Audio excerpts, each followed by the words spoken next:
성령님에 대해서 배우는 시간 갖도록 하겠습니다. 자, 책으로는 우리가 몇 페이지인가요? 네, 이 책에 늘 항상 페이지가 참 애매하죠. 125페이지 되겠습니다. 자, 20세기는 성령의 세기라 부를 정도로 성령님에 대한 관심이 극대화되어 있고, 특별히 방언, 예언, 치유의 은사 강조하는 오순절 운동이 전 세계적으로 확대되어 가면서 성령님에 대한 신학적 연구가 크다라고 그렇게 되어 있는데요. 이런 관심 이전에 우리가 성령님이 얼마나 우리 신앙의 삶에서 중요한 요소인지 아마 여러분들이 경험하면 경험할수록 여러분들이 많이 깨닫게 될 거라고 생각하게 됩니다. 그래서 오늘 제가 문자를 드렸듯이 마치 성령님 없이 우리가 신앙의 삶을 살겠다, 가능은 하겠지만 마치 이 자동차를 가지고 기름은 안 넣고 끌고 가는 것과 같다. 고되기만 하고 힘들기만 하고 뭔가 진전도 없고, 그런데 이 성령님을 우리가 알게 되면 기름이 딱 넣고 이렇게 룰루랄랄하면서 더 여유 있지만 더 온전하게, 더 빠르게 하나님의 신앙의 삶을 살 수 있다라고 하는 것을 깨닫게 됩니다. 그래서 우리가 성령님에 대해서 아는 것이 무엇보다도 참 중요한 것임을 오늘 통하여서 같이 함께 나누고자 합니다. 오늘 첫 번째, 성령님은 어떤 분이신가에 대하여서 이제 우리가 첫 번째 주제로 얘기하죠. 그러면서 이제 또 이분이 또 책 속에서 질문을 하죠. 어느 부흥 집회를 갔는데 질문을 했더라. 그러면서 제 친구 중에 한 사람이 여호와 증인인데 성령님을 하나님과 동등한 인격적으로 보는 것이 기독교의 가르침에 잘못되었다라고 주장했는데, 거기서 여호와 증인은 뭐라고 주장한다고 하죠? 성령님은 여호와의 활동력이다. 뭔가 활동하게 하는 뭔가 힘적인 요소를 가지고 있다라고 그렇게 얘기한다고 이렇게 되어 있습니다. 그러니까 이제 여호와 증인에 대하여서 또 여러 가지 많은 또 여호와 증인에서 파생되는 또 안식일교 비슷한데요. 또 더 나아가서는 그 안식일교에서 파생된 게 또 안산원 우리 하나님의 교회 신천지도 다 거기서 또 파생되기도 했는데, 거기서 성령에 대하여서 또 예수님에 대해서도 마찬가지지만 성령 삼위일체 하나님으로서 한 인격적으로 받아들이지 않습니다. 그 이제 이단에 대하여서는 우리가 제일 마지막 시간에 여기서 나누고 있는 제목이기도 하니까 그때 더 자세히 나누기도 하고요.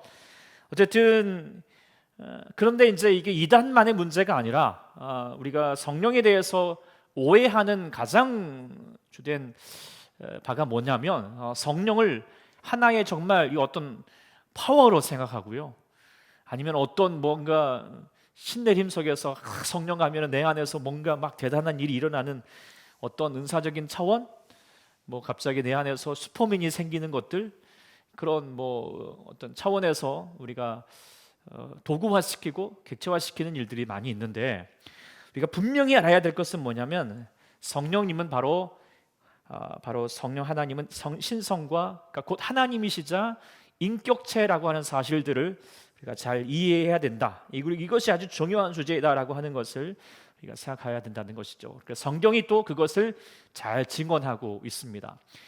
인격이라고 하는 부분, 특별히 요한복음 14장에 보면은 성령님에 대해서 예수님께서 증언해 주셨던 아주 중요한 본문인데, 여기에서 내가 아버지께 구하겠사니 또 다른 보혜사가 바로 성령님이죠. 그래서 너희에게 너희와 함께 있겠고 그는 진리의 영이다 계속 귀할 때 그라고 하는 단어를 활동력이다 이렇게 얘기하면은 it이라고 쓰겠죠. 영어로 보면은 이제 우리는 그분 이렇게 하지 않지만 어쨌든 3인칭이지만 1인 3인칭 남성 이렇게 여성 또 그거는 뭐죠? 하여튼 그것.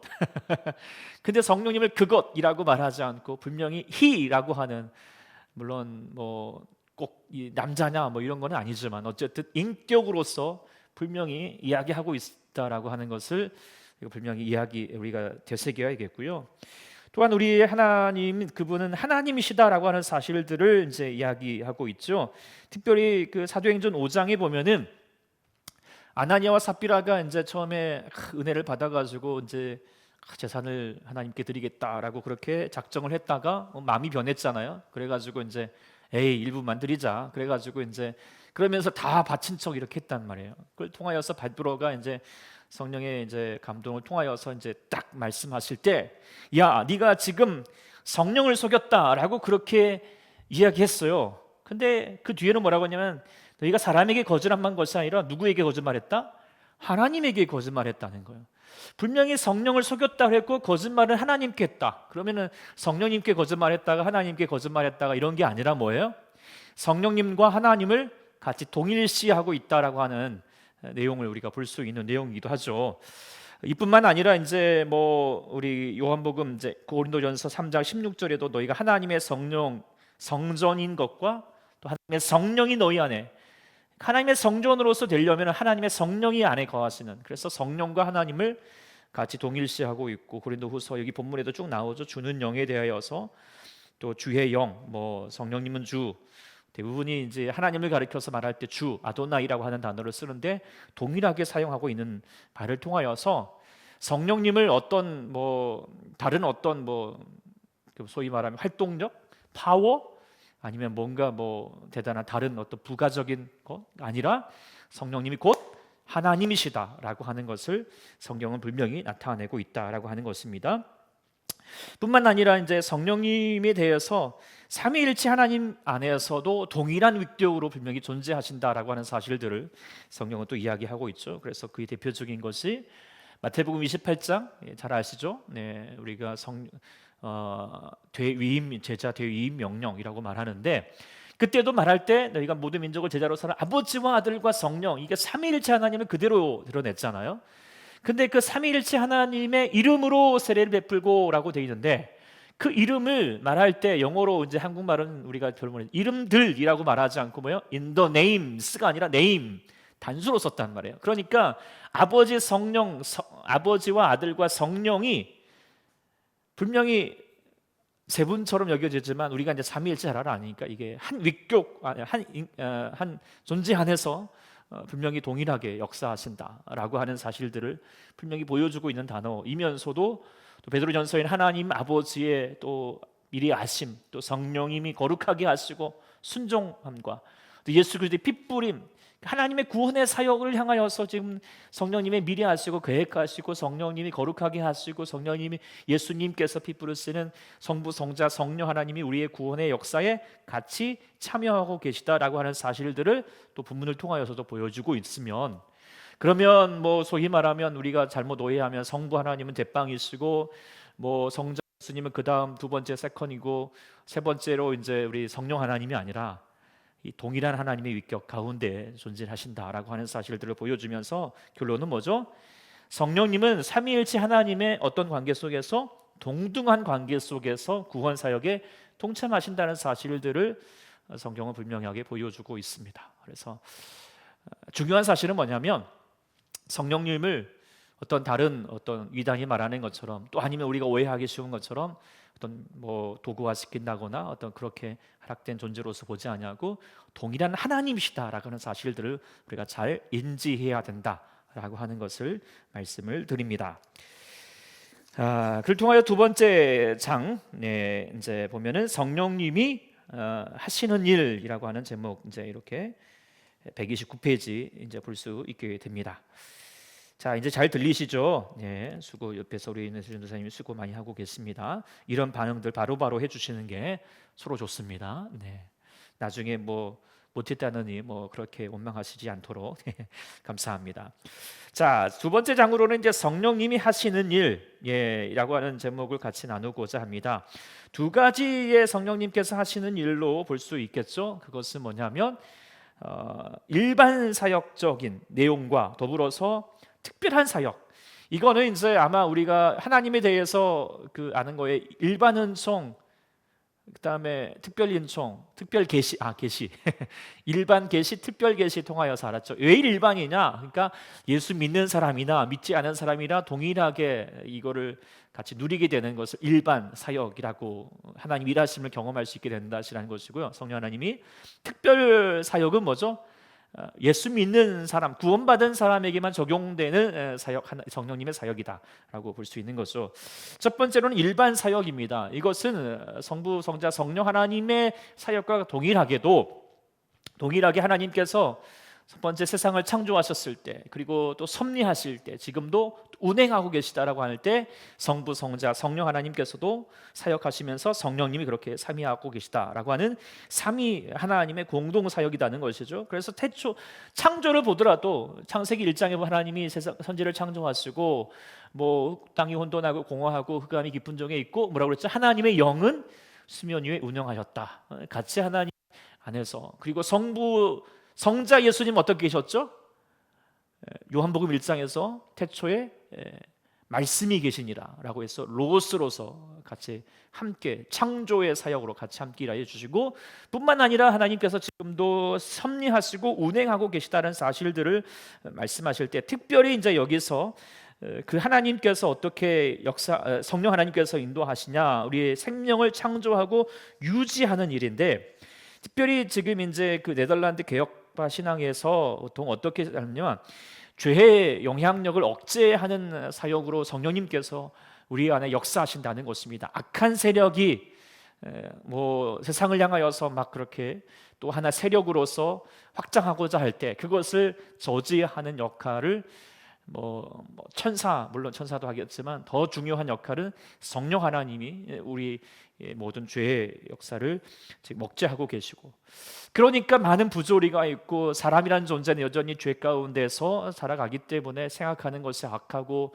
맨날 그러다가 서로 막 그렇게 하여튼 미워하고 뭐 서로 이렇게 전쟁하고, 아무리 사람들이 나라가 기술이 발전하여서 유토피아를 꿈꾼다 하더라도 그 기술이 발전한 걸 가지고 통하여서 서로 전쟁하는 일에 세계 대전을 일으키는 그런 모습이 될 수밖에 없는 거죠. 그러나 그럼에도 불구하고 세상이 그나마 살만하도록 되어가는 것은 결국 성령 하나님이다라고 하는 이야기, 분명히 또 그런 모습들 우리가 분명히 알 수 있겠죠. 그래서 그 내용들을 향하여서 특별히 일반 은총으로 우리가 다시 한번 바라볼 필요가 있다라고 하는 거예요. 그러니까 하나님의 은혜가 믿는 자들에게만 멈춰가는 것이 아니라 하나님의 은혜는 누구에게까지 역사하기를 원하고 계시죠? 모든 믿지 않은 사람, 세상의 모든 사람들까지에게도 전해주기를 원한다라고 하는 것입니다. 하나님의 은총은 누구에게? 일반 모든 사람들에게 전해주기를, 그 하나님의 성령의 역사가 있다는 거예요. 그래서 이 일반 은총은 바로 하나님과 믿지 않은 자들의 연결고리로서 역할을 함께 하는 것이죠. 그래서 우리 하나님 믿지 않은 사람들도 정말 하나님의 알만한 모든 것들이 세상 안에서 깃들어지게끔 하게 하는 역사가 바로 성령님의 역사, 일반적인 하나님의 사역들을 통하여서 가능케 되는 것이죠. 근데 이걸 더 적극적으로 이제 여기 책에는 안 나오지만 요즘 이제 이게 되게 화두가 되고 있는 신학 중에 하나이거든요. 그러니까 우리가 너무 믿는 자들에 대한 역사만을 우리가 너무 집중하기보다도 믿지 않는 자들에게도 하나님의 나라와 하나님의 그 뜻을 이룰 수 있도록, 하나님의 은총이 일어날 수 있도록 해야 된다라고 하는 차원에서의 일반 은총도 우리 안에서 이루어지도록 하자라고 그렇게 이제 보통 강조하고 있는 요즘에 신학의 흐름이 있는데, 그래서 더 나아가면 성도는 어떤 역할을 해야 되느냐? 성령 하나님을 의지하여서 사회적인 공동선을 이루어가는 책임적인 존재로서 있다는 거예요. 그러니까 이 나라 민족도 마찬가지잖아요. 우리가 이 세대를 향하여서 우리가 한 시민으로서 살아가면서 정말 하나님 보시기에 바람직한 이 사회를 구현해 가는 것, 그것도 성도로서 해야 될, 성령이 우리 안에 내재되어 있는 하나님의 성도로서 해야 할 마땅한 일이다. 이렇게 또 여겨지고 있는, 성령 신학에서 이렇게까지 더 발달되고 있는 하나의 범주가 된다는 것도 말씀을 드립니다. 여러분들도 그렇게 성령님 따라서 계시니까 그래도 여러분들 때문에 세상에 살만한 줄 믿습니다. 대답을 안 하신 분들은 자신이 없나 본데요. 저는 그렇게 살고 있습니다. 착각일 수도 있겠지만 그래서 잘해야겠죠. 어쨌든 두 번째 이제 또 그러면서 성령님이 하시는 사역들, 일반 사역을 얘기했고, 두 번째는 특별 사역에 대하여서 이야기하고 있지요. 특별 사역은 이제 세 가지 범주로 여기 나타내고 있어요. 첫 번째는 개인 구원 사역에 대해서 이야기하죠. 개인적으로 어떻게 구원의 역사가 일어나게 될 때 성령님께서 우리 안에서 역사하시는데, 특별히 먼저는 어떻게 하죠? 죄를 책망하신다라고 하는 것입니다. 옛날에는 죄가 죄인지도 모르고, 이게 뭐 하나님 뭘 주고 하나님 그냥 깨닫지 못하고 그냥 내 마음대로 살다가, 그러나 성령님이 우리 안에 또 거하시니까 어떻게 돼요? 요한복음 16절에 있는 것처럼 보혜사가 우리 안에 거하시면 그가 죄에 대하여서, 의에 대해서, 심판에 대해서 세상을 책망하신다. 죄에 대해서 뜨끔하게 하는 것이죠. 이렇게 하면 안 돼. 그렇게 되면서 회개 역사가 일으키게 하는 역사가 바로 성령 하나님의 역사라고 하는 것입니다. 그러니까 성령님이 계시지 않냐면 우리가 말씀을 보더라도 그 말씀 속에서 이게 죄인가라고 하는 것을 깨닫지 못하고 우리 마음 가운데 그것이 누려지지 못하게 되는 것이죠. 그러니까 가슴을 치지 못하는 거예요. 그러나 성령님이 내 안에 계시면 내가 죄인입니다 라고 그렇게 엎드릴 수밖에 없게 되고요. 그를 통하여서 이제 회개하면 어떻게 되죠? 우리가 예수 그리스도를 믿고 거듭난다, 다시 중생하게 된다. 이 중생의 아주 중요한 말씀이 요한복음 3장이잖아요.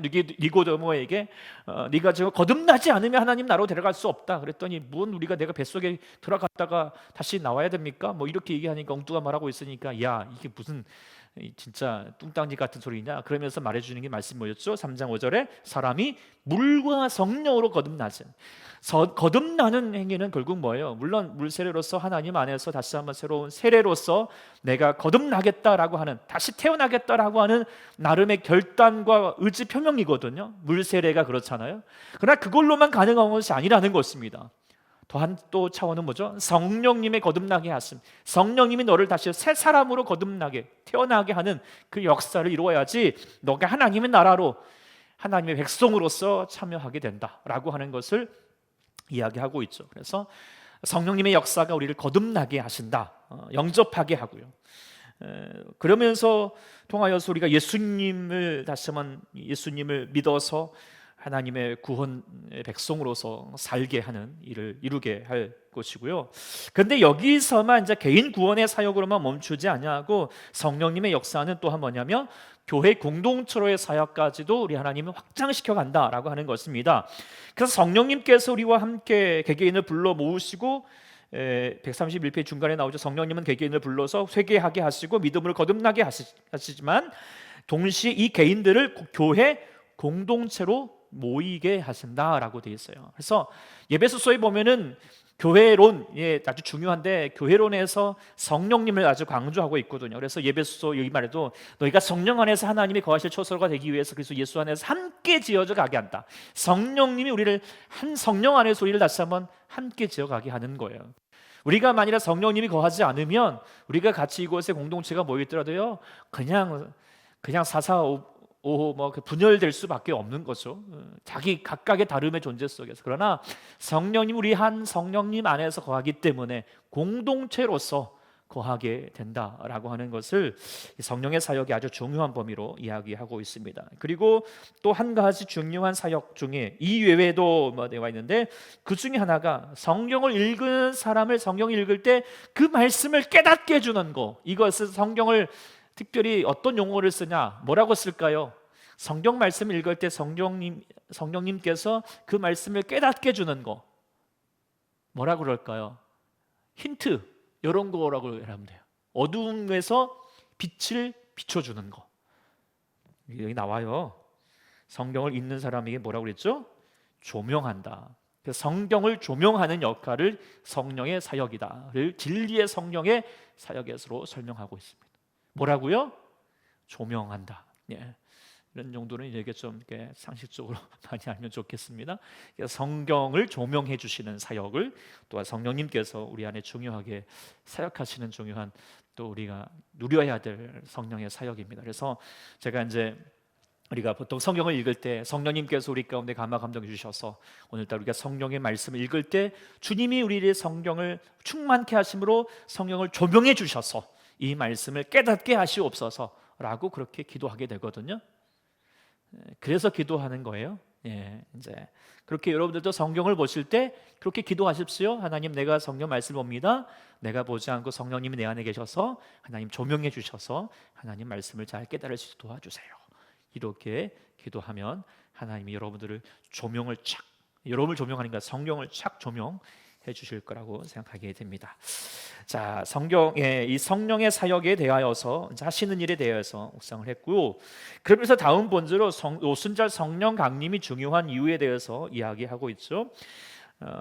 오순절 성령 강림 사건이 이제 어찌 보면은 이제 성령의 어떤 성경의 역사 안에서 아주 중요한 범위로 계속 뭐 자리할 때 우리가 이제 크리스마스 또 아니면 부활절 얘기하지만 그에 못지않게 중요한 것이 뭐예요? 성령 강림절, 오순절이라고 볼 수 있습니다.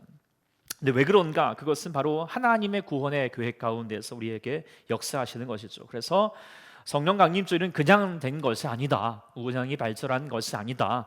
성부 하나님의 계획, 이거를 이제 어떻게 말할 수 있을까요?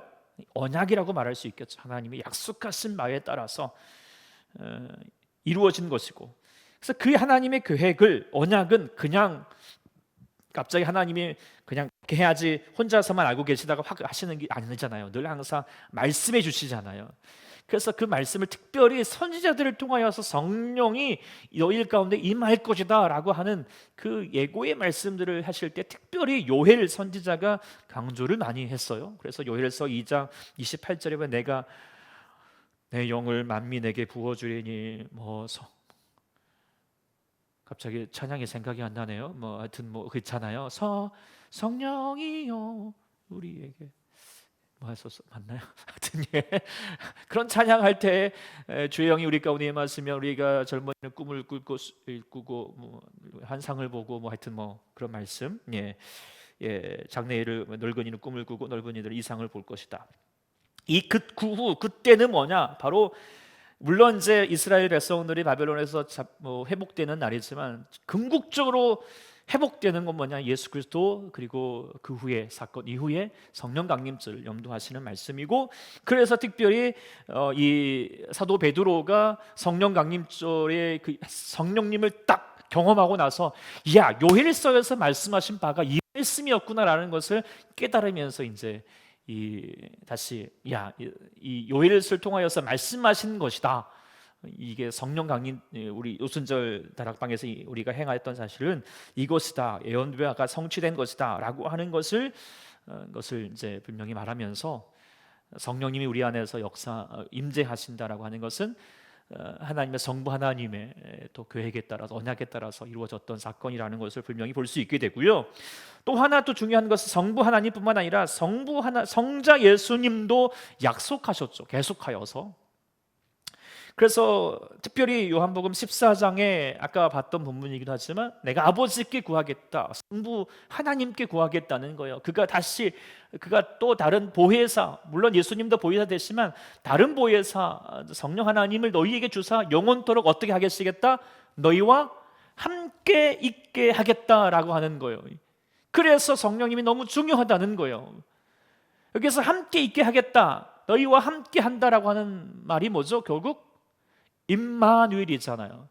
예수님께서 이 땅 가운데 오시는 두 가지 이유 말씀드렸잖아요. 저기서 예수라는 이름 속에서 자기 죄에서 구원시키는 죄를 사는 사역을 하지만 또 하나는 임마누엘의 사역을 우리 가운데 행하시잖아요. 그런데 예수님이 육체로 있고 계신 분이시라면 우리 가운데 지금 임마누엘 하실 수가 없잖아요. 그렇죠? 우리가 이제 예수님을 임마누엘 하시는 역사로 참여하려면 어떻게 되죠? 예수님은 절대 죽으시면 승천하시면 아니 되고요. 또 우리는 어떻게 해야 돼요? 맨날 비행기 타고 이스라엘로 가야 되겠죠. 지금 코로나 때문에 이제 갈 수도 없고요. 근데 그런 안타까운 상황을 주님을 다 아시죠? 그래서 주님이 어떻게 해요? 주님이 오셔가지고 성령님께서 우리 가운데 임재하심을 통하여서 성령을 통하여서 예수님이 우리와 함께함으로 함께 하시겠다라고 하는 약속을 그대로 이루어 주시는 거죠. 그래서 너희가 성령님을 경험하게 되면은 나보다도 더 큰 일을 행할 것이다 라고 그렇게 자신 있게 약속하셨던 성부 하나님뿐만 아니라 성자 예수님도 우리 안에 성령을 보내주시겠다라고 하는 약속, 그리고 그 약속을 계속 강조하셨죠. 그래서 예수님이 승천하시고 나셔서도 계속 가시면 아니 됩니다 막 그렇게 붙잡더라도 아니다, 나는 간다, 그러나 내가 가는 것이 아니다, 너희가 다시 성령을, 내가 약속하신 성령을 보내줄 테니까 기다려라 라고 그렇게 약속하셨죠. 네. 그리고 드디어 예수님께서 승천하신 이후에 며칠 만에 성령님께서 오셨나요? 50일 만에요? 아니죠. 예수님이 그 6월절 날에 돌아가시고 그 다음에 오순절 날에 그냥 10일 만에 40일 계시고 이제 승천하시고 10일 만에 예수님이 승천하시고 10일 만에 오순절 마가다락방에 임재하셨습니다. 그것도 다 모든 것이 하나님 안에서 아주 중요하게 이렇게 약속하셨던 거예요. 그런데 그렇다면 왜 하나님께서, 성부 하나님께서, 성자 예수님께서 그토록 왜 성령 하나님 우리 가운데 보내주시고자 하셨을까? 그걸 알아야 되는 거예요. 그것이 성령 하나님의 가치를 좀 우리가 좀 깨달았으면 좋겠다라고 하는 것입니다.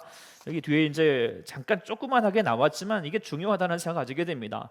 그 조나단 에드워드 134페이지입니다. 그 조나단 에드워드는 이렇게 말했죠. 성령님 어떤 분이냐? 바로 영적 은혜와 선물의 총체다. 이렇게까지 표현했는데 이게 진짜예요. 우리 안에 영적인 은혜와 선물의 총체, 우리가 예수 믿고 정말 좀 좋아졌으면 좋겠죠. 은혜도 누리고 복도 누리고, 물론 예수 믿으면서 고난도 있고 여러 가지 어려움도 있지만, 그러나 이게 하나님 우리 안에서 예수 믿으라고 부르시는 사람이 아니잖아요. 우리 모두 예수를 믿어서 우리 안에 생명으로 더 풍성하게 하신 하나님의 역사가 있기를 원하시거든요. 그런데 그 모든 것을 이루게 하려면 결국 뭐냐? 바로 성령 하나님이 우리 안에 임재하심을 통하여서 이루어진다는 거예요. 그래서 하나님의 나라, 우리가 하나님 나라로 나아가는데, 하나님 나라가 천국이잖아요. 천국의 삶을 사는 것은 뭐냐? 로마서 14장 하나님 나라를 먹고 마시는 것이 아니라 뭐예요? 오직 성령 안에서 의와 평강과 희락.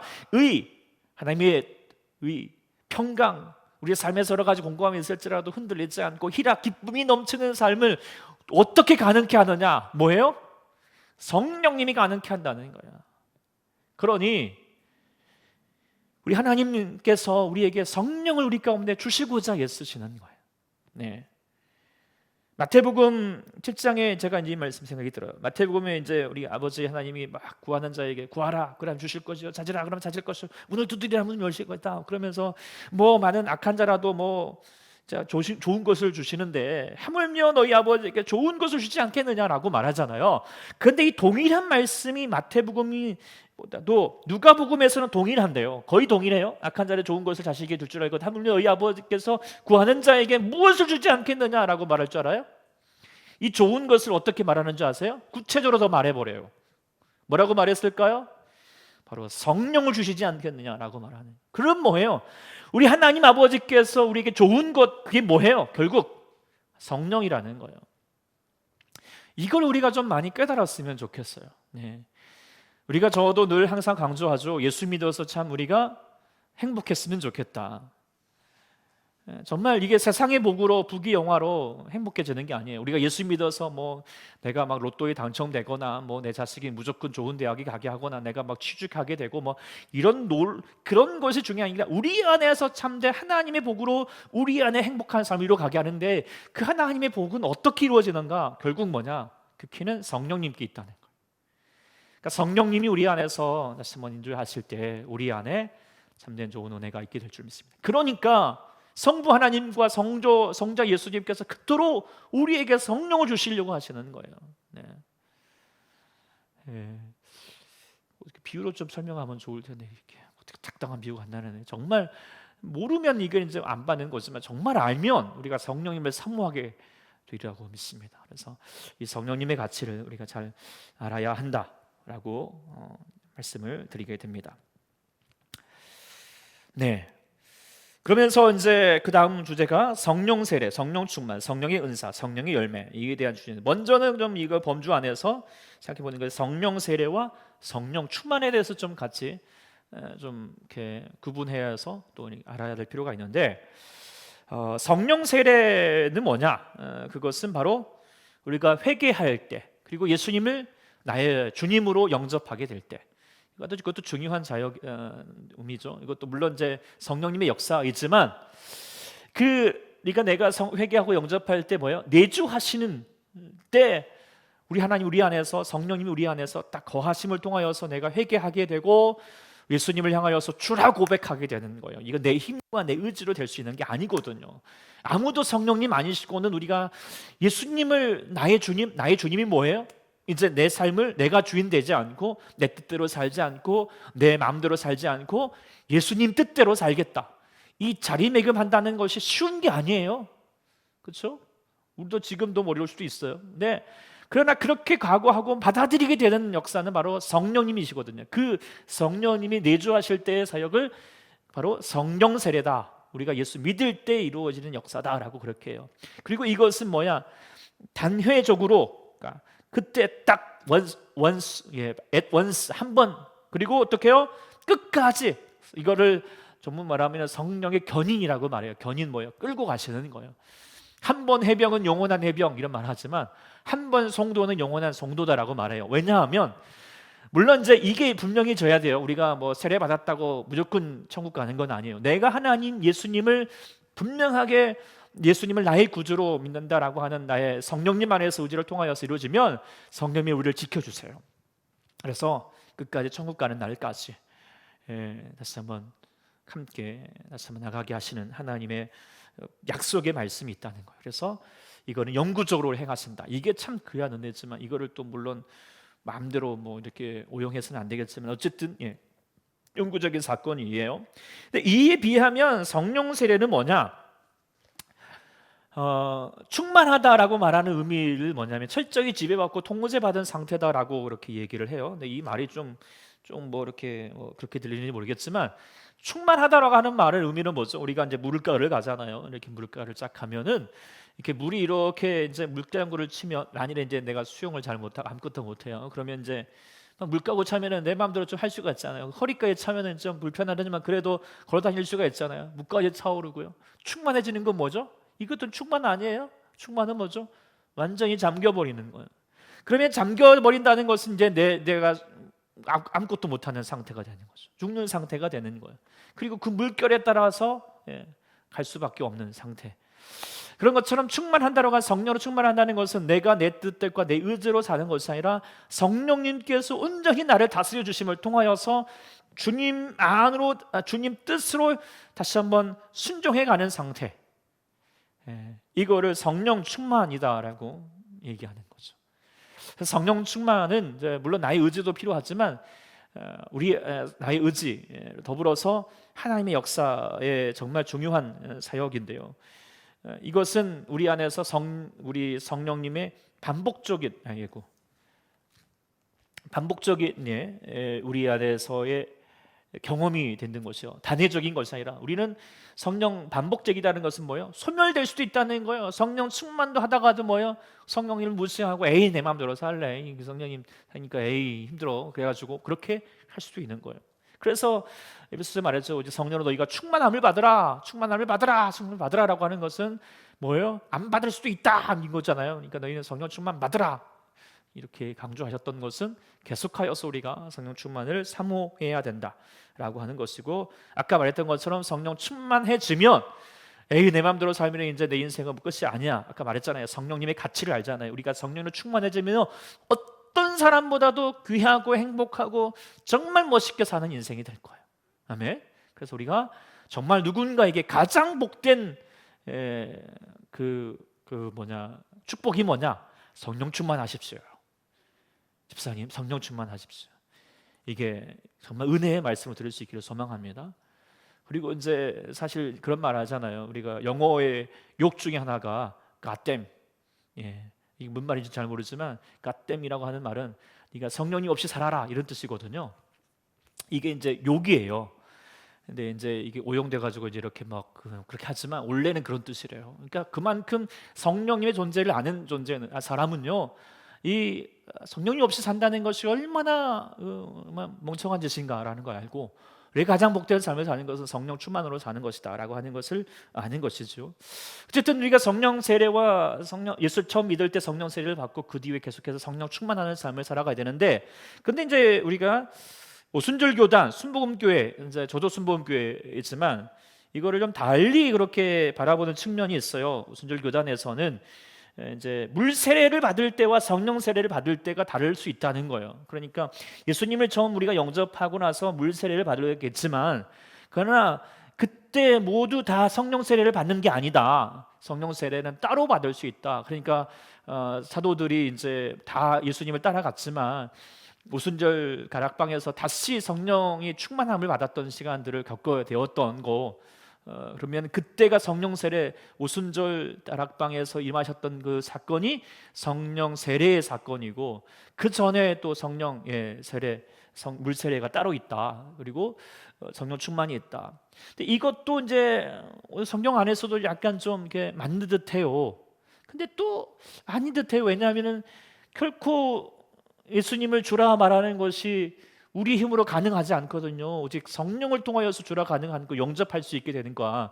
결국 영접하는 순간에 성령님 우리 가운데 임재하시는 것이고, 그래서 이게 이제 약간 성경에서 혼합이 되는데, 어쨌든 뭐 중요한 것은 아니고요. 이제 왜 이게 중요하냐? 성령 오순절 교단에서 성령 세례를, 그 성령님을 경험하는 순간들이 가져야 된다. 이걸 강조하기 위함이죠. 이게 너무 좋으니까 너희가 그냥 예수 믿고 그냥 끝나지 말고 너희가 성령이 체험을 좀 하십시오. 이걸 강조하기 위해서 성령 세례를 따로 하나 언급하고 있다는 거죠. 사실 중요합니다. 네. 그렇지만 어쨌든 신학적으로는 어떻게 해석해야 될지는 뭐 분분할 수 있다라고 하는 것을 보여주고 있습니다. 하여튼 성령 세례와 성령 충만인데요. 네, 어쨌든 이에 대한 내용을 말씀드리고, 어쨌든 중요한 건 성령 충만 여러분들은 하셔야 된다라고 하는 것을 말씀드립니다. 두 번째로 좀 우리가 또 비교 분석해야 될 것이 성령의 은사와 성령의 열매라고 하는 주제이죠. 성령의 이제 은사, 성령의 은사, 첫 번째 한번 생각을 해봅시다. 성령의 은사는 뭐냐? 성령의 은사가 뭐죠? 은혜로운 선물이에요. 선물 자예요. 그래서 하나님이 우리 가운데 주시는 선물인데요. 다른 말로 말하면 우리에게 재능, 달란트, 할 수 있게 하는 능력, 뭐 이런 것도 다 하나님이, 성령님이 우리 안에 은혜로 주신 거잖아요. 우리 이곳에 계시는 우리 박영희 집사님도 그 얼굴, 예쁜 얼굴도 바로 성령님이 은혜로 주신 것인 줄 믿습니다. 동의하고 계시네요. 네, 맞습니다요. 다 그런 것처럼 다 물론 이제 거기뿐만 아니라 더 성령님 안에서, 우리 안에서 주시는, 특별하게 우리가 잘 할 수 있도록 해가시는 건데, 그 목적이 있어요. 그게 뭐예요? 여기 말에는 분명히 이제 136페이지는 개인의 성도, 개인의 유익과 공동체 유익이라고 되어 있는데요. 저는 물론 맞아요. 개인의 유익, 그 재능을 통하여서 다시 개인의 삶을 살아가는데 유익이 되게 하겠죠. 그러나 포인트가 더 어디에 있을까요? 개인의 유익보다도 공동체 유익에 하나님께서 은사를 사용하도록 하고 있어요. 그래서 자기 개인이 좋다고 하기보다도 만일에 공동체 유익이 되지 않아요, 덕이 되지 않아요, 그럼 뭐 해야 되죠? 아무리 개인 좋다고 그래도 그거는 이렇게 좀 절제해라라고까지 하시거든요. 그러니까 성령의 은사는 공동체 유익을 위해서 사용되도록 하고 있다라고 하는 것이고요. 그리고 이 성령의 은사는 여러 가지 은사들이 있잖아요. 뒤에 이제 나오는 것처럼 지혜의 말씀 은사, 지식의 말씀, 믿음의 은사, 병 고치는 은사, 능력 행함, 누군가에게는 뭐 병 고치는 은사를 주시고, 우리 집사님에게 병 고치는 은사를 주시고, 또 이 사람에게는 방언의 은사를 주시고, 뭐 이거는 누구 맘대로? 성령님 맘대로라는 거예요. 그러니까 뭐 성령님께서 그에게 필요한 것을, 저 사람이 통하여서 이 공동체에게 이 사람을 통하여서 역사하실 게 필요하겠다 하면 저 사람에게 그걸 허락하시는 거예요. 그러니까 물론 이제 우리가 사모하여서 주님이 우리 가운데 주시는 일도 있어요. 그러나 그것도 성령님께서 우리 가운데 허락하신 바이지, 내가 이거 아니면 안 됩니다, 왜 이런 말을 우리가 할 수밖에 없게 되냐면, 어떤 사람은 정말 방언의 은사를 받고 싶어요. 근데 어떤 사람은 정말 죽었다 깨어나도 방언을 못 받는 거예요. 그러니까 어떤 사람들은 이제 시험에 들어가지고 성령님은 나를 미워하신다, 나는 하나님께 버림받은 자야, 나는 죽어도 싸, 이런 식으로 절망하는 사람이 있어요. 그러나 그 사람에게는 방언이라고 하는 은사가 굳이 필요 없거든요. 그러니까 하나님이 안 주신 것 뿐이에요. 네. 그러면 그거를 아직 나는 차별하시네 이럴 필요가 없는 거죠. 필요한 대로 주시는 거거든요. 그래서 성령님께서 무조건적인 선택일 뿐이고요. 또 무조건적이라고 말하는 것은 뭐냐면 그 사람이 뭔가를 열심히 했기 때문에 뭔가 잘났기 때문에 주시는 것이 아니라 성령님께서 무조건적인 은혜로 주시는 거예요. 은혜인 거죠. 그래서 그거는 성숙과 별도예요. 그 사람이 뭐 은사가 많고 뭔가 뭐 대단한 파워가 있고 뭐 병을 고치고 그러면 이야 저 사람은 예수 정말 잘 믿네, 하나님이 정말 좋아하시네, 아닐 수 있다는 거예요. 물론 그럴 수도 있겠죠. 그러나 아닐 수도 있다는 거예요. 신앙의 성숙도하고는 상관이 없어요. 다만 공동체를 위해서. 왜냐하면 사실 아무리 파워 있게 열심히 뭐 병을 고치고 은사로 사역을 하시는 분들 중에도 뭐예요?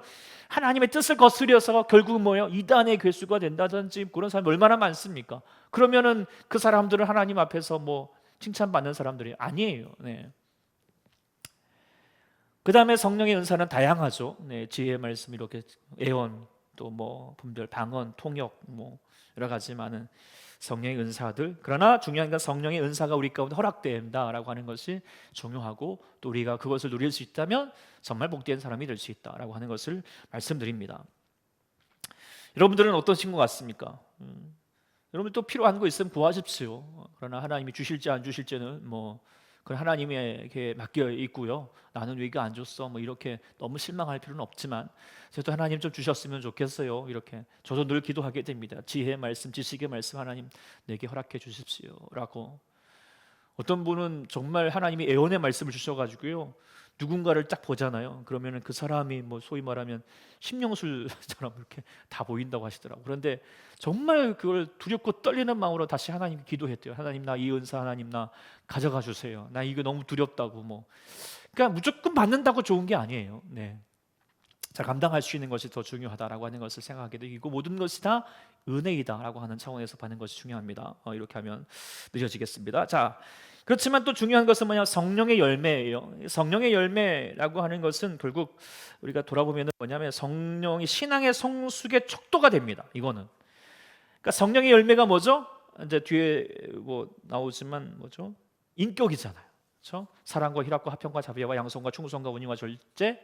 결국 제가 여기다 안 적었는데 결국 성령의 열매는 뭐냐면 우리가 사람이 사람됨의 가장 중요한 표지가 뭐라고 그랬죠? 네가 인간이냐라고 말할 때 야 인간의 인간됨을 이루게 하는 것이 성경에서 말하는 그 인간됨이 뭘까요? 뭐죠? 얼굴이 잘나야지 얼굴이 예뻐야지 여자입니까? 여자이긴 하죠.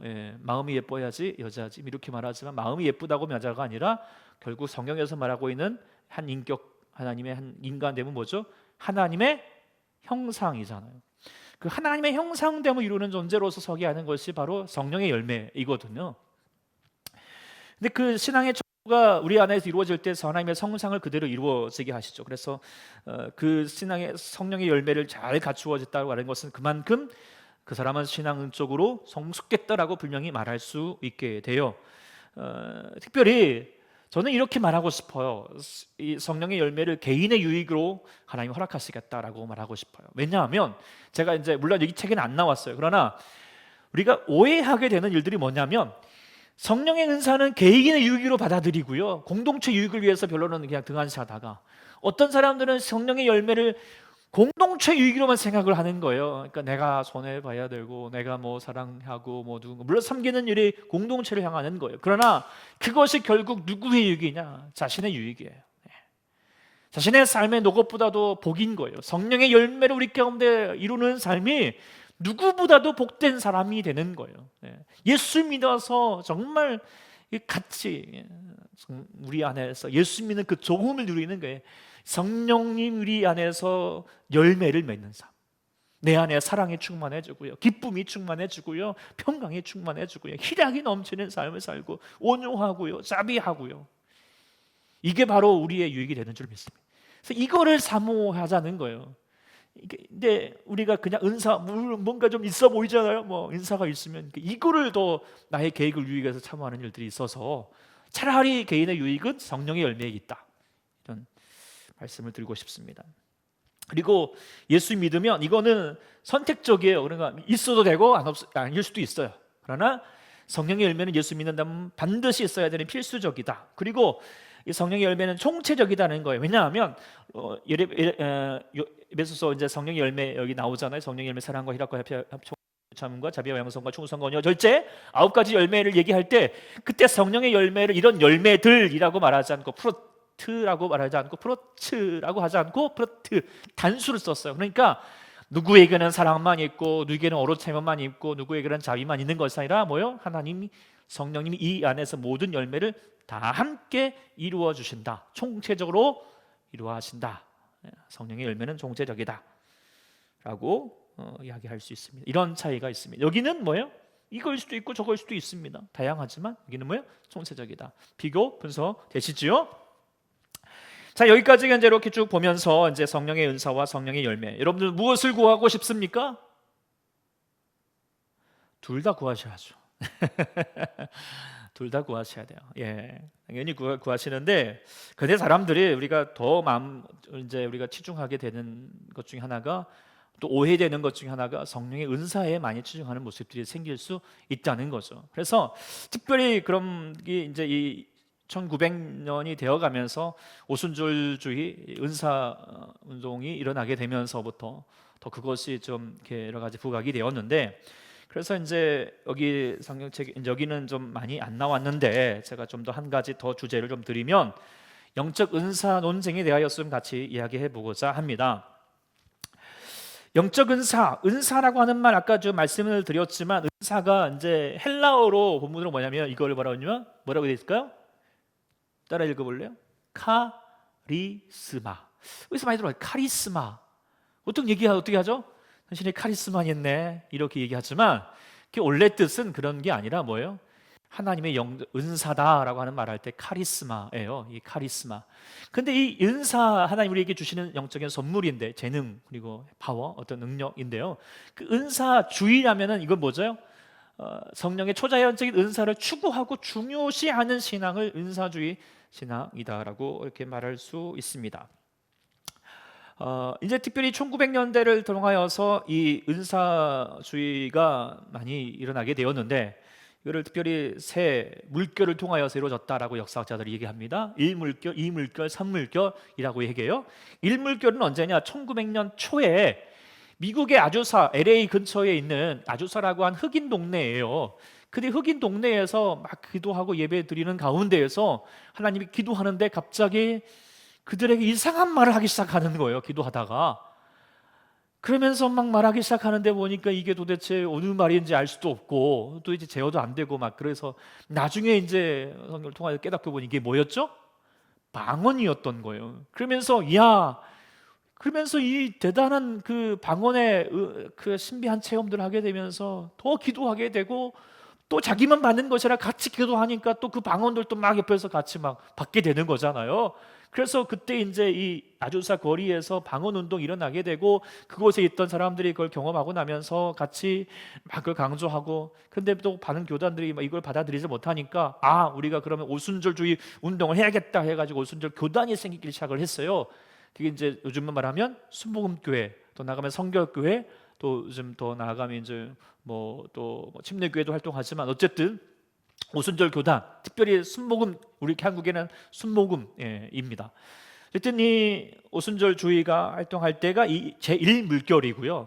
두 번째는 뭐냐면 1960년대와 70년대 이제 베이비붐과 한참 산업革命을 할 때 그때 또 기도하는 가운데서 성령의 역사가 일어나게 되는데, 은사 하나님의 방언뿐만 아니라 여러 가지 많은 사역도 일어나게 될 때, 이때는 교단을 특별히 탈퇴하고 막 그런 게 아니라 다 교회 안에서 발생하게 되거든요. 지금도 마찬가지죠.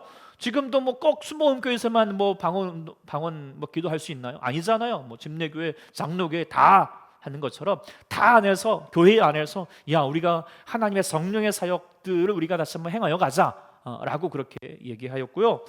이걸 좀 더 조직적으로 행하여 가는 것이 바로 제3의 물결이라고 해요. 1980년대 이후에 비냐드 운동이라고 해가지고 이 비냐드 운동에서 찬양 사역이 많이 일어나게 되었고 또 성령의 사역도 일어나게 되고, 근데 이게 이제 조금 더 가해지기 시작하면서부터 뭔가 뭐 샥 하면은 입신이 샥 되어갖고 뭐 신기한 일들에 대하여서, 그거에 대하여서 좀 뭔가 초자연적인 현상에 대해서 강조하는 일들이 많이 발생하게 되었죠. 그래서 그거에 대해서 이제 많이 막 운동을 하게 되고, 네. 그러면서 더 나아가면서 신사도 운동이라 가지고 사도들이, 옛날 사도, 초대교회 사도들이 다시 지금 일어나서 이 마지막 세대를 다시 일으켜야 된다, 준비해야 된다라고 하는 신사도 운동을 일으키게 되었어요. 근데 이거는 바람직하지는 않습니다. 어쨌든 너무 은사주의로 흘러가는 모습들을 지향해야 되겠지만, 어쨌든 이런 영적 흐름들이 있었음을 이제 볼 수 있게 되는데요.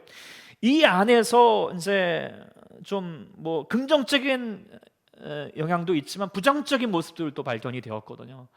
제가 이제 사실 이 은사주의 안에서 살았던 사람이잖아요. 제가 오순절 순복음교회에 이제 이렇게 신앙 어릴 적부터, 그래서 저희 오순절 순복음교회에서는요, 소위 뭐 이런 말도 해, 개도 방언한다 뭐 이런 말까지도 합니다. 어쨌든 뭐 우스갯소리고요, 말은 안 되겠지만, 어쨌든 뭐 거기는 방언 기도는 그냥 다 하게끔. 저도 이제 어릴 적에 정말 기도하다가 저 방언에 이렇게 또 은사도 받고, 이거 뭐 하여튼 신비하잖아요. 그러니까 이게 방언 한번 이렇게 딱 하게 되면 어떻게 기도하는 게 정말 힘이, 파워가 생기거든요. 어쨌든 이제 방언 기도하고 이제 막 하고, 뭐 또 주위에서 뭐 병 고치는 일들, 또 아니면 뭐 귀신이 떠나가는 일들, 뭐 애언을 말하는 일들, 뭐 또 그렇게 사역하시는 분들이 은근히 많고, 또 저희 어머님도 그런 사역도 또 많이 하시기도 하셨고, 또 주위에 뭐 또 그런 분들이 많단 말이에요. 그런데 꼭 그것이 우리 안에서 뭐 유익이 되느냐, 그런 고민 가운데 있다가, 제가 이제 뭐 순복음 신학교를 졸업을 하고 이제 저희 아내랑 이렇게 유학을 간 곳이 싱가포르의 한 신학교를 갔어요. 그랬더니 그 싱가포르 그 교회, 그 학교에서는 방언 기도는 무슨 방언 기도냐고, 뭐 기도도 어떻게 조용히 기도하고요. 네. 그리고 오직 성경, 네. 이런 악기들 필요 없어요. 절대 못합니다. 무조건 오르간, 피아노에 맞춰서. 피아노도 제가 이제 막 이렇게 막 반주할 때 제가 막 코드를 진행을 해가지고 막 화려하게 쳤거든요. 그렇게 치지 말라고 제가 얼마나 혼났는지 몰라요. 딱 맞춰서 4부악보로 정확하게 거룩하게, 네. 뭐 하여튼 이게 뭐냐면 그만큼 하나님 앞에서 거룩성을 지켜야 된다라고 말하는 주의도 있었거든요. 그래서 이 두 가지 사이에서 이제 많이 왔다 갔다 하고 있어. 지금도 여러 가지 많은 오연들이 있죠. 그래서 두 가지 흐름들이 있어요. 뭐냐면 은사 중지론과 은사 지속론의 흐름들이 있어요. 일단 빨리 갈게요. 은사 중지론이 뭐냐면은, 그러니까 제가 이제 그 싱가포르에 갔을 때의 그 교단에서 이제 보통 주장, 뭐 그리고 지금도 보수 쪽에서 많이 주장하고 있는 내용인데요. 성령의 초자연적인 현상은 뭐냐? 초대교회, 바로 사도행전 이후로 끝났다.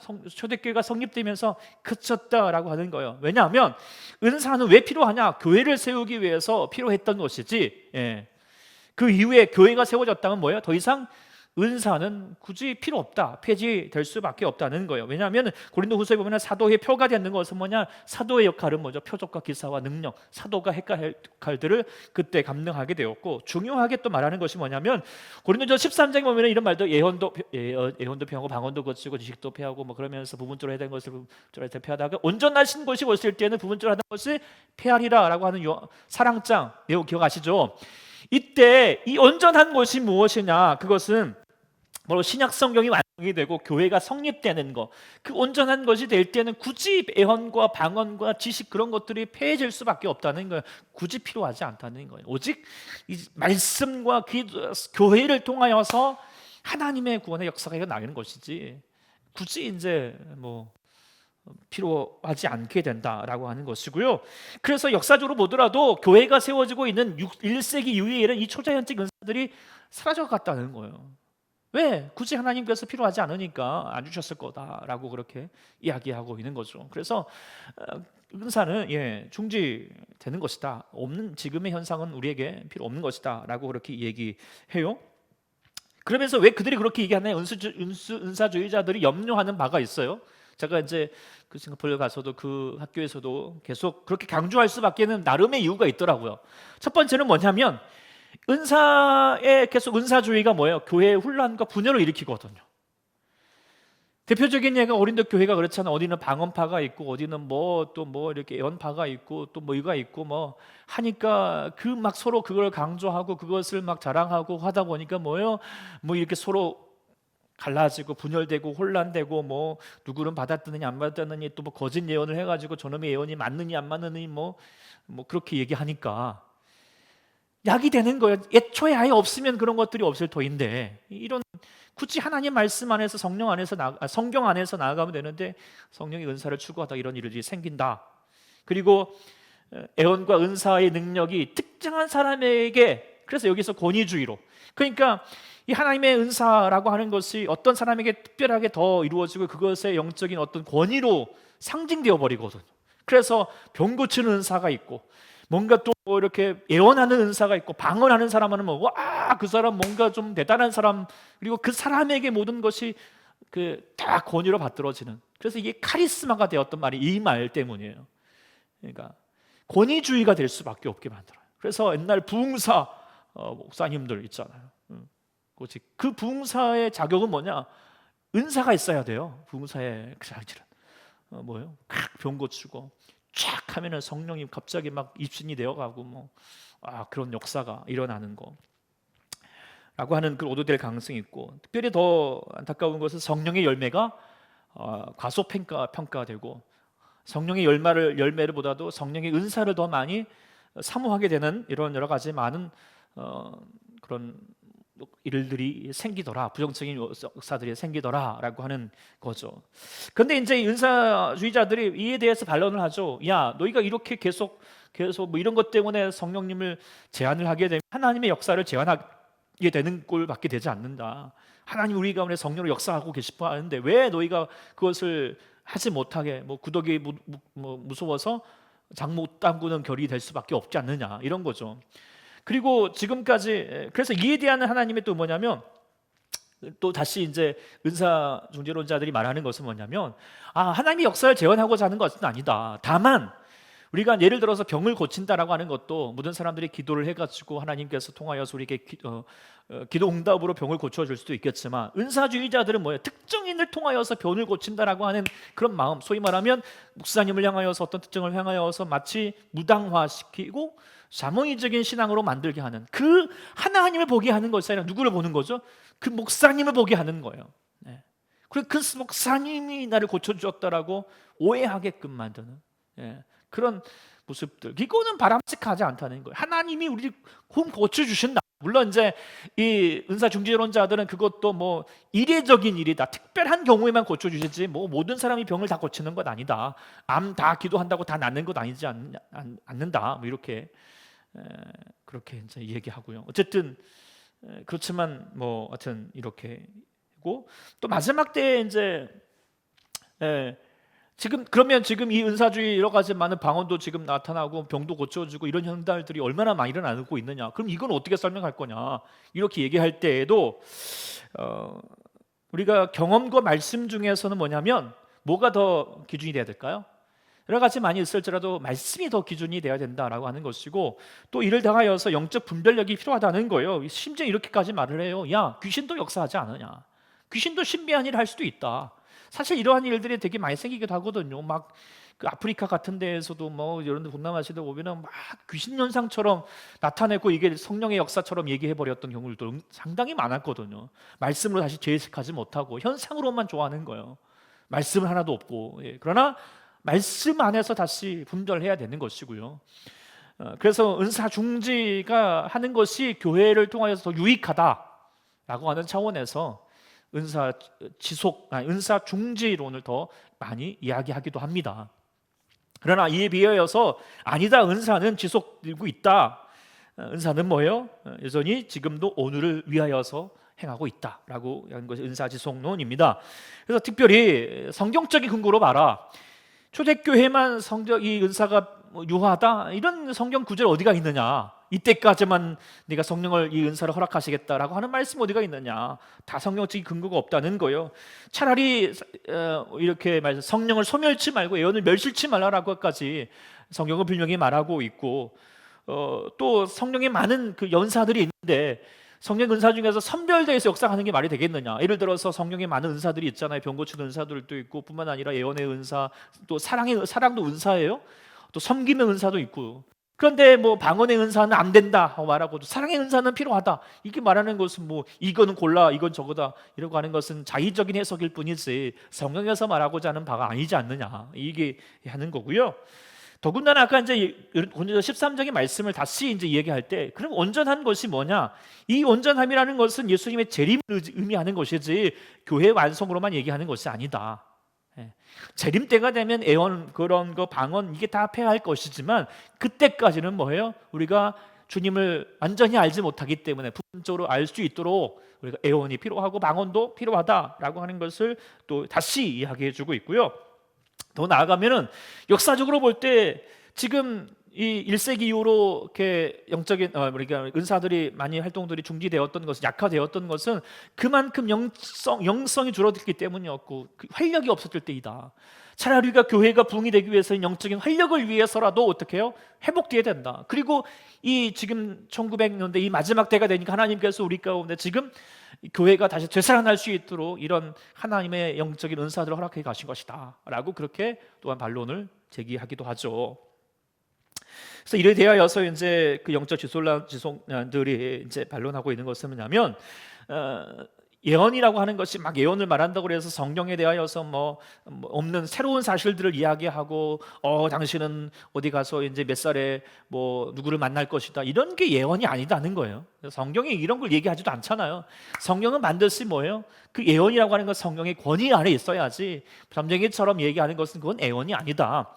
그리고 또한 은사의 남용과 타락이 있는 것은 사실이지만 정말 그러기 위해서라도, 그게 되지 않도록 하기 위해서라도 성숙한 실행이 대하여서 격려하고 감독하는, 바울이 마치 고린도 교회가 그렇게 뭐 방언 여러 가지 많은 거에 대해서 막 그렇게 남용하고 있을 때 말씀을 다시 한번 제지하였던 것처럼 교회가 그런 역할을 또 감독해야 된다. 그렇지만 여전히 은사는 우리 안에서 지속되어야 된다라고 하는 것을 이야기하고 있습니다. 자, 그렇다면 뭐가 맞는 것 같습니까? 은사는 여러분들이 이제 중지되어 있다는 게 맞는 것 같습니까? 은사가 계속 지속되고 있다라고 하는 것이 맞는 것 같습니까?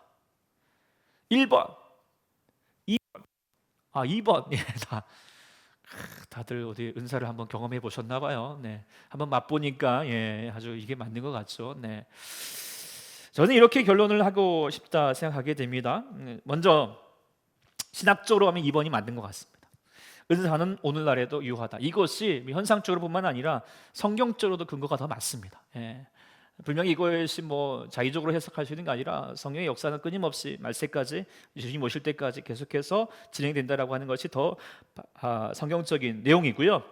그렇지만 중요한 것은 뭐냐면 신앙의 핵심은 뭘까요? 은사보다도 열매에 있다는 것을 우리가 좀 기억해야 된다는 거예요. 주님이 그것을 더 원하시고 계속 신앙의 전체적으로 봤을 때 그 흐름 속에서 주님이 원하셨던, 하나님의 사람들에게 주시고자 하였던 그 성령을 통하여 주셨던 그 은혜가 뭐냐? 그건 결국 성령의 은혜로, 성령의 열매로 하나님이 더 우리에게 허락하시고자 하시는 뜻이 있죠. 성령의 은사에 치중하지는 않는다는 거예요.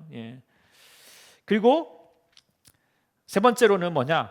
성령은 도구가 아니라 인격이라는 사실이에요. 그러니까 우리가 은사주의가 되어버리면, 잘못하면은 이걸 도구화시켜요. 뭔가 파워가 있어 보이고 뭔가 샥 하면은 뭔가 신비한 일이 샥 일어나게 되니까.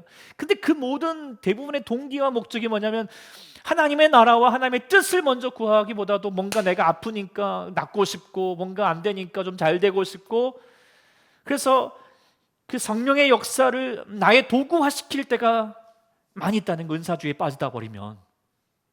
근데 우리가 누군가를 향하여서 인격을 인격화시키지 않고 인격으로 바라보지 않으면 그것만큼 그 인격체를 무시하는 게, 기분 나쁘게 하는 게 없잖아요. 예를 들어서 결혼을 했는데요, 저 사람이 결혼한 이유가 저 사람을 사랑해서가 아니라 저 사람이 나름 이쁘게 생겼고 데리고 다니면 뭔가 좀 사람들이 좋아할 것 같고, 또 저 사람이 가지고 있는 뭔가 재산이 있고 그러니까 내가 저 사람과 결혼하고 막 같이 살면 좋아요, 나쁠까요?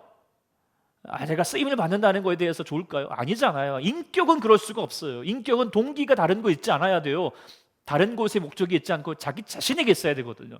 우리가 성령님을 인격으로 모시고 성령님을 사모한다는 것은 성령님 자체를 좋아해야지, 성령님의 뭐 다른 거에 내게 유익이 될 것 같아서 하는 것은 바람직하지 않거든요. 그래서 성령님의 도구가 아니라 인격이라는 사실을 우리가 좀 더 기억하고, 우리가 그래서 내게 이 주시옵소서, 내게 병 고치는 은사를 주시옵소서가 아니라 기도할 때도 성령님, 내가 주님을 사모합니다. 내가 주님을 사랑합니다. 내가 성령님을 정말 모시고 싶습니다. 내가 성령님과 같이 동행하고 싶습니다. 성령님 인격으로 받아들이는 자가 되는 것이 더 바람직하다라고 하는 것을 우리가 깨닫게 되고요. 그러면서 네 번째 또 생각하게 되는 것은, 결론은 왜곡적인 성령 운동에 대해서 경고심을 좀 가질 필요가 있다는 거예요. 한국 교회가 특별히 좀 많은 그런 현상들이 있거든요. 네, 이렇게 좀 듣겁고, 이제 제가 이 말을 좀 할까 말까 하다가 그래도 이제 뭐냐 이렇게 말할 것 같아서 그냥 조심스럽게 얘기하지만, 뭐 여러 가지 많은 성령의 은사주의 운동들이 많이 있어요. 다 뭐 이렇게 나쁘다라고 말할 수도 없겠지만, 그래도 좀 경계하고 좀 조심스럽게 봐야 될 모습들을, 뭐 잘 아는 것처럼 성락교회, 뭐 여기 이쪽에 있는 교회부터 해가지고 침 묻은 교회, 그 변성우 목사라고, 지금은 무슨 교회가 이름을 바꿨는데 어쨌든 뭐 여기는 그래도 하여튼 이단화 됐어요. 예를 들어서 또 알파 운동이라고 해가지고, 물론 이제 전에도 많이 하기도 했는데, 뭐 그 알파 운동 하면은 이제 그 성령 사역에 대해서 강조를 많이 하거든요. 잘 대접도 하지만, 그러다가 거기 알파 운동하면서 성령 막 그 사역하다가 막 금리빨, 하여튼 아말감이 금리빨 되는 뭐 역사도 일어나고, 그 현상이 일어나긴 했나 봐요. 어쨌든 근데 거기에 너무 또 빠져드는 것도 하여튼 뭐 그 조심해야 되고, G12도 약간 D12 뭐 하여튼 셀 운동, 이것도 약간 그쪽에 좀 치중되는 것이 없잖아 있고요. 인터컵도 약간 그런 면에 좀 치중되는 게 없잖아 있고요. 성길재 장로님 하는 그런 치유 사역들도 없다. 이게 부정하자는 게 아니에요. 이거는 뭐 이렇게 부정하자는 건 아니지만 경계, 조심할 필요가 있다. 목적과 의도를 어떻게 두느냐라고 하는 것을 좀 더 여러분들이 좀 가지고, 그런 불변력을 좀 가지고 우리가 접근해 갈 필요가 있다라고 하는 거예요. 그럼에도 불구하고 말씀을 드리면, 성령의 은사와 신비적인 경험은 신앙의 활력이 된다라는 것을 우리가 중요합니다. 그래서 저도 우리가 금요기도회나 기도할 때, 또 우리가 새벽에 기도하실 때 여러분들 방언으로 기도하시면 너무 좋습니다. 그리고 정말 그렇게 또 기도하고, 또 하나님의 살아계심의 역사를 우리가 그냥 성경으로서 딱딱하게 가는 것이 아니라 기도 속에서 하나님 역사하심을 통하여서 이룰 수 있어야지, 우리가 하나님 믿는 그 믿음, 은혜, 소위 말하면 재미, 그걸 누릴 수 있는 게 바로 성령님, 특별히 그 은사를 통하여 행하신 일들을 우리가 이룰 때라고 그렇게 생각하게 되고요. 마지막으로 균형 잡힌 영성이 필요하다. 그러나 성령님, 그리고 또 우리 그만큼 또 성경, 기도, 말씀 다 한쪽에만 치우쳐서 성경 이거 안 돼, 그러니까 성경 중지 이것만 하는 것도 바람직하지도 않고, 그러다 해서 성령 은사주의에 빠진 것도 바람직하지 않고, 오직 말씀만 바라보는 것도 중요하지 않고, 기도만 하는 것도 중요하지 않고, 다 모든 것이 균형 잡히게 영성 생활하는 것이 중요합니다. 그래서 저는 그런 면에서 초대교회가 그렇게 우리 신앙생활 하였으면 좋겠습니다. 균형 잡히게. 그래서 정말 말씀으로 볼 때는 말씀 가지고 깊이 들어가고, 또 기도할 때는 정말 또 깊이 있게 기도하고, 그래서 우리가 예수 믿는 그 은혜의 삶을 잘 이뤄갈 수 있기를 소망합니다. 이상 조직신학 6번째 강의 성령님이 대하여서 마치도록 하겠습니다. 질문이 있으시면 밴드를 통하여서 남겨주셔도 후기로 다시 드리도록 하겠습니다.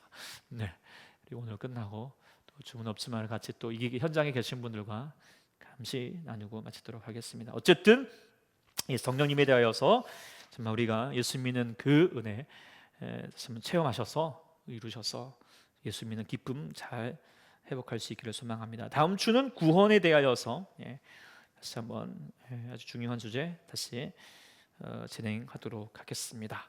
감사합니다. 기도하겠습니다. 하나님 아버지, 감사합니다. 오늘 우리가 다시 한번 성령님에 대하여서 하심이 우리가 알게 하심을 감사드립니다. 특별히 우리 성령님은 지금 우리 가운데 살아 역사하시는 우리 성령 하나님 인격체임을 우리가 알게 도와주셔서, 우리가 그 주님을 우리가 함께 누려서 같이 우리 이 신앙의 삶이 정말 하나님 귀하고도 행복하고도 또 정말 감격과 은혜를 가지고 나갈 수 있는 우리 모두가 될 수 있도록 붙잡아 주시옵소서. 여러 가지 많은 어지러운 때이지만 성령의 혼돈 속에서 있지 않게 하시고 우리 성경 말씀 안에서 성령님의 사역들을 같이 잘 이루어갈 수 있는 균형 잡힌 주의 사람 될 수 있도록 도와주시옵소서. 감사드리며 예수님의 이름으로 기도드립니다. 아멘. 감사합니다. 다음 주에 또 반갑게 뵙겠습니다.